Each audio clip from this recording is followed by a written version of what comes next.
Caso você tenha perdido, aqui está minha reação a este filme ser indicado a un Oscar de melhor filme. I'm still here. Nominees to be determined. Holy crap. Wow. Brazil going crazy. What is up, everybody? Random Man here, bringing you my review for I'm Still Here in one take as I hit my knuckle. So, the plot of this political biographical drama is based on the 2015 memoir of the same name by Marcelo Rubens Paiva, who wrote about his family, more specifically this centering around his activist mother Eunice and how she dealt with the disappearance of her husband slash Marcelo's father, Rubens, who was a descendant politician during the military dictatorship in Brazil. And this is a film that has gotten so much buzz ever since it premiered at last year's Venice Film Festival, where it won Best Screenplay, and then the world over internationally has been getting so much acclaim and awards recognition. Specifically in Brazil, where this film is from, it became the highest grossing film released there since the pandemic. And of course, with the current award season that we are dealing with, this film early on was nominated for both Best Non-English Language Film at the Golden Globes, and at the same ceremony, it won Best Actress Motion Picture Drama for Fernanda Torres as the lead here. And as I showed off with the intro I did for this video, this movie got in for 3 Academy Award nominations, 3 Oscar noms, including one for Torres, Best International Feature, and probably the biggest surprise of nominations morning, Best Picture. So that indicated to me that I had to go out and see this thing in theaters where it is only currently available. And yeah, I did want to see this thing regardless, because this is a pretty pivotal part of Brazilian history that, of course, made this movie become a huge hit there, and that is getting more awareness because of the subject matter and just how this movie has all come together by many people's estimations. And so, yeah, I went out this morning and saw this film, and let's just get right into it, as starting out with the cast and their performances. We have Fernanda Torres as Eunice Paiva. And excuse me if my Portuguese is off. I really tried with my intro there to speak Portuguese. That's not my first language. The only other language I know besides English is Spanish or Espanol. So yes, but in any sense, Torres. Torres is Eunice. She is someone who comes from Brazilian film royalty, if you would. Her mother is Fernanda Montenegro, and I'll get to her in a bit because she has a specific part in this film. But Torres, again, she just won the Golden Globe for this movie last month and just got nominated for the Oscar without getting in anywhere else. And she is central to this movie, not just being the matriarch or the mother figure and such, but as I mentioned, she becomes an activist after the forced disappearance of her husband Rubens, and it's a big centerfold. It's a big anchor for this movie that she holds down, and she holds it down to such a deft, skilled degree. She more than deservingly won the Golden Globe for this film, and more than deservingly got that Academy Award nomination, as she would be in my personal 5 favorite lead acting performances of 2024, excuse me. But not just that, you just see how with all the praise that she's gotten, what I personally saw in this performance, not only does Torres triumph in this film just from how she is reserved for a lot of it and is dealing with the after effects of her husband essentially being kidnapped, but with how you see that she is trying to do this all and getting answers, of finding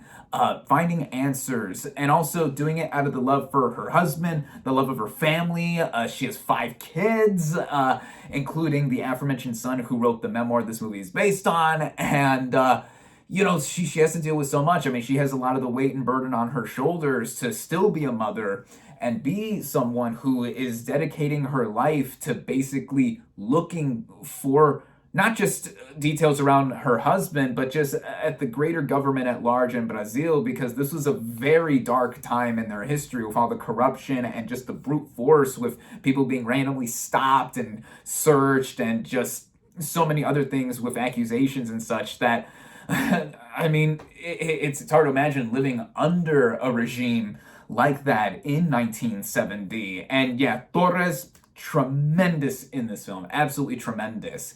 And also tremendous, with the limited screen time that she has, is Fernanda Montenegro, who plays the older version of Eunice towards the end of this movie. It's basically a cameo. It's basically a little bit of an elongated cameo, but the screen time that she has here when we're dealing with the way older Eunice at the end is so integral, and you cannot help but be moved by her presence, not just because she is a legendary actress. She, besides her daughter Torres, is the only other actress from Brazil to be nominated for an Oscar. So it's very poetic to see that both of them now have nominations. And of course, Torres won the Golden Globe for the umpteenth time. But it's not just seeing that, not just seeing her presence be there, but just seeing how synergetically, I can't find words. This is what I get for doing this in one take. But the synergy, I should say, the synergy of seeing these two performances basically go together hand in hand and stuff, mother and daughter alike playing the same character, this being rooted in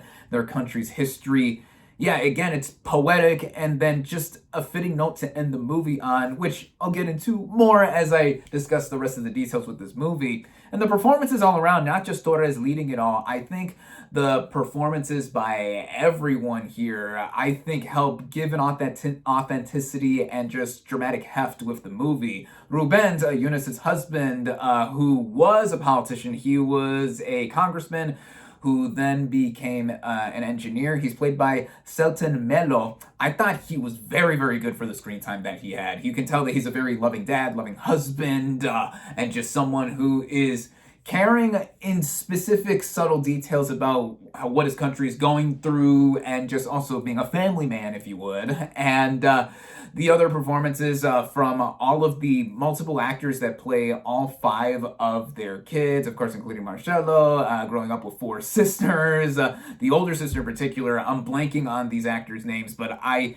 think they were all outstanding as well, too, because of how when the movie goes into the first act, it establishes itself as a specific kind of narrative, which leads me into going into the writing, directing, and overall focus and flow of this movie. Now, this movie being based on a memoir, you can tell that this movie is very family-centric. I would describe the first 30 to 40 minutes or so of this movie as a domestic drama, and the movie does that to an inspired choice because we get to know this family for a huge chunk of this movie, the first third or so, and we really get to care about them, even if they're doing day-to-day activities and just seeing them go about themselves. Living in 1970s Rio de Janeiro, they live by the beach, they love having people over, they're partying, having fun, not doing anything to anybody and such. But then there's an early scene where the oldest daughter, I believe, before she goes away to London, England for school, she gets stopped with the group that she's with by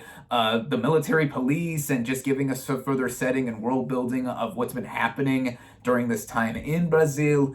And after she leaves the picture, we are left with the rest of the kids and, of course, the two parents. And when Rubens is eventually taken away, eventually he is taken by the government, I mean, the movie goes into some pretty dense and dark territory without giving too much away. You'll know when you see it if you've seen this movie or not, but the specific moment after Rubens is taken by armed men going into their home and such, then we get to see Eunice and one of her other daughters leave the home too.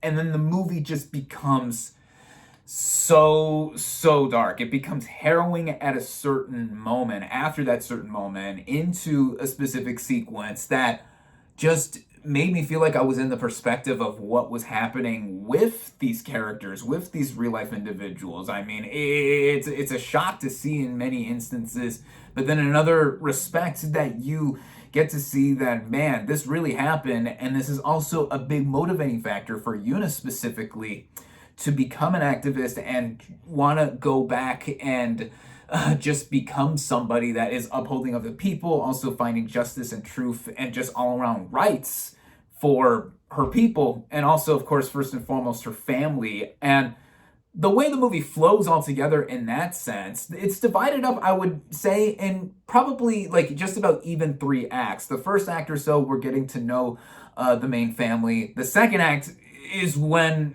for lack of a better word, shit hits the fan, and we get into this more dreary material. Then the last third, without giving too much away, we jump ahead to more specific moments and more pivotal moments in these characters' lives when they're older and seeing some of the after effects or just the aftermath of what's been happening as a result of Eunice and all her activism, and also just what they've been dealing with this whole time in terms of this regime, even with it being over by that point.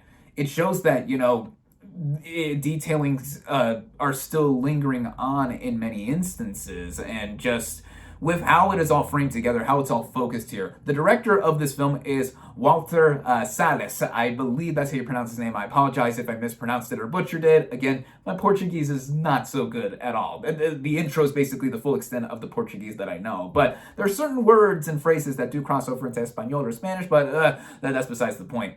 His direction here, I think, is so taut. It is so not just efficient, I would say. I think it is working like clockwork, and it is honing in mainly on Torres' performance and how she interacts with other characters, mainly her kids and family and all the other people she's trying to get answers from.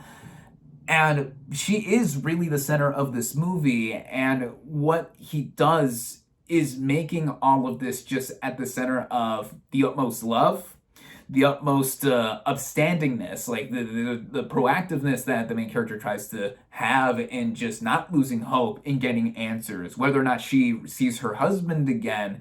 And then the last thing also, 1, 2, 3, 1, 2, 3, yeah. And the last thing, just with it, having it all paced together, it feels like we are put into moments and perspectives that are really meaningful, even with this movie in a lot of senses being quiet and just very frank with the material too. The movie is not too in your face, I would say, with a lot of this. It does have a political edge. I did describe this movie as a political biographical drama, and that's what it is. And of course, the regime, the Brazilian dictatorship in the background is there. It's never out of the same presence or atmosphere that we are in with the central family. But the movie, I think, is subtly political in the most effective ways, because there's a lot of parallels to today in a lot of places around the world. You would take one look at, and then at another look at, just the idea of having one person, or in this family essentially, just